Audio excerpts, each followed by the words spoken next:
But I think people can choose to be not ordinary. You know, they can choose to not necessarily conform to the conventions that were taught to them by their parents. So yes, I think it's possible for ordinary people to choose to be extraordinary. One of the, I think, most common questions I hear ambitious young people ask is, I want to be the next Elon Musk. How do I do that? Obviously, the next Elon Musk will work on very different things than you did. But what have you done, or what did you do when you were younger that you think sort of set you up to have a big impact? Well, I think first of all, I should say that I do not expect to be involved in all these things. Whatever this thing is that you're trying to create, what would be the utility delta compared to the current state of the art times how many people it would affect?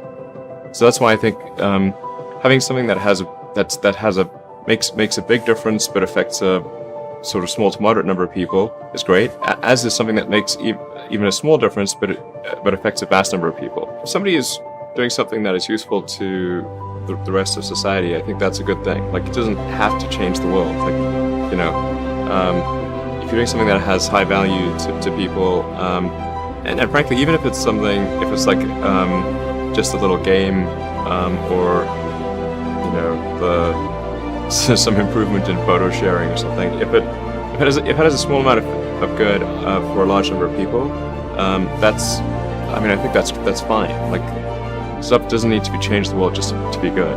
If you're going to create a company, the first thing you should try to do is create a working prototype. Everything looks great on PowerPoint. you can make anything work on PowerPoint.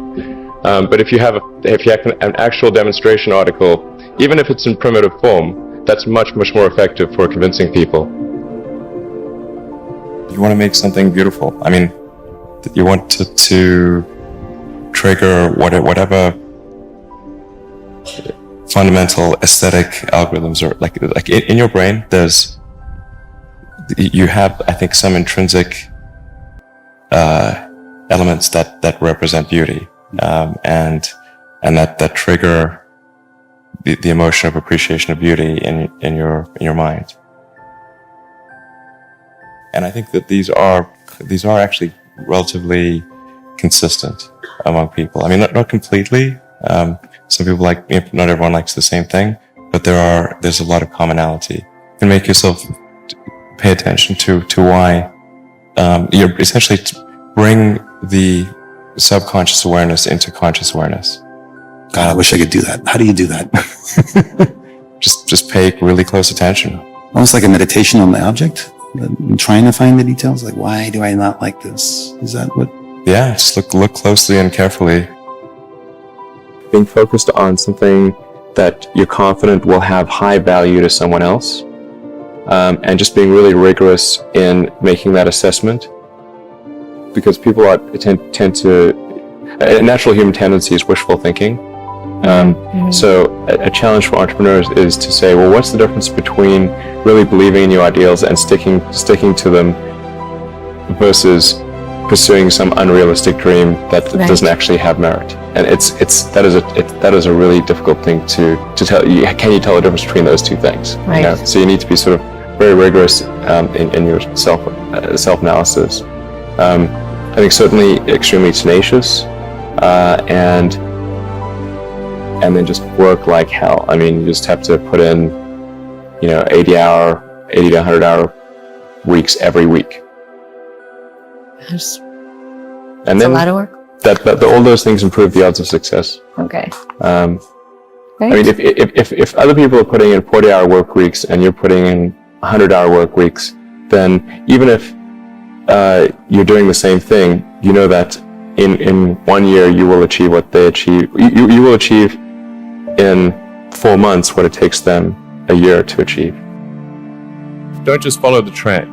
So you may have heard me say that it's good to think in terms of the physics approach of first principles, which is, rather than reasoning by analogy, you boil things down to the most fundamental truths you can imagine, and you reason up from there.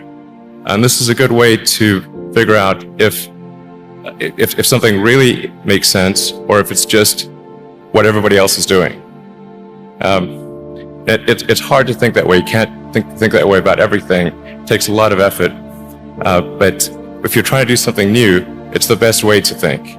And that framework was developed by physicists to figure out counterintuitive things, like quantum mechanics. So it's really a powerful method. If you consider two futures, one where we are forever confined to Earth until eventually something terrible happens, or another future where we are out there on many planets, maybe even going beyond the solar system, I think that second version is incredibly exciting and inspiring, and there need to be reasons to get up in the morning. You know, life can't just be about solving problems. Otherwise, what's the point? There's got to be things that people find inspiring and make life worth living. I don't think everyone needs to go, try to solve like some big world-changing problem. I mean, I think that, like, I really think like we should just think like, are we doing something that's useful to the world? Like, if you're doing something useful, that's great. If you've done something that's useful to your fellow human beings, you've done a really good thing, and people should feel proud of doing that. It doesn't always have to be something that's going to change the world. I mean, sometimes the world should just keep going in a particular direction. The best thing for people to try to do is say, like, hey, what is something that I can do that would really be useful to the world, and just do that. It's great. Well, you have to look at what's the definition of an ordinary person. I probably wasn't that ordinary, but my lack of ordinariness did not manifest itself until later in life, or wasn't all that obvious. But I think people can choose to be not ordinary. They can choose to not necessarily conform to the conventions that were taught to them by their parents. So yes, I think it's possible for ordinary people to choose to be extraordinary. It's really a mindset. You have to decide, we're going to try to do things differently. Well, provided that they're better. You shouldn't do things differently just because they're different. They need to be different and better. But I think you just have to sort of decide, let's think beyond the normal stuff and have an environment where that sort of thinking is encouraged and rewarded, and where it's okay to fail as well. Because when you try new things, you try this idea, that idea, well, a large number of them are not going to work. And that has to be okay. If every time somebody comes up with an idea that has to be successful, you're not going to get people coming up with ideas. Just showing up is half the battle. Just, you got to try hard to do it, and don't be afraid of failure. You also need to be rooted in reality. So you shouldn't, it's easy to get high in your own supply. You've got to not be afraid to innovate, but also don't delude yourself into thinking something's working when it's not. Or you're going to get fixated on a bad solution.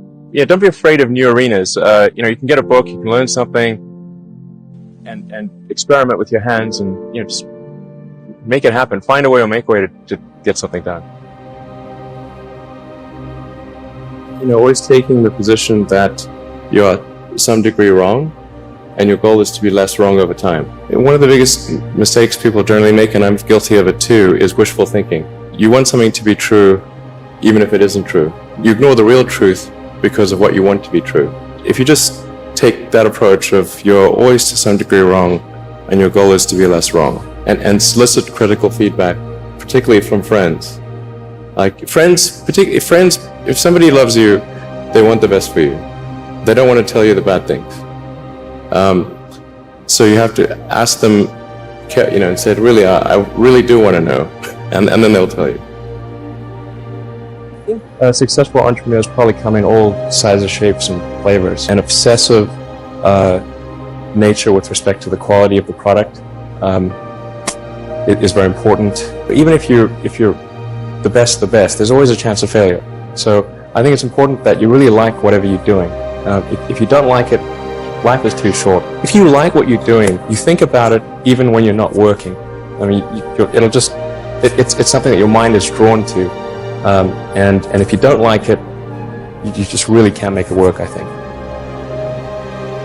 You guys are the magicians of the 21st century. Don't let anything hold you back. Imagination is the limit. And go out there and create some magic.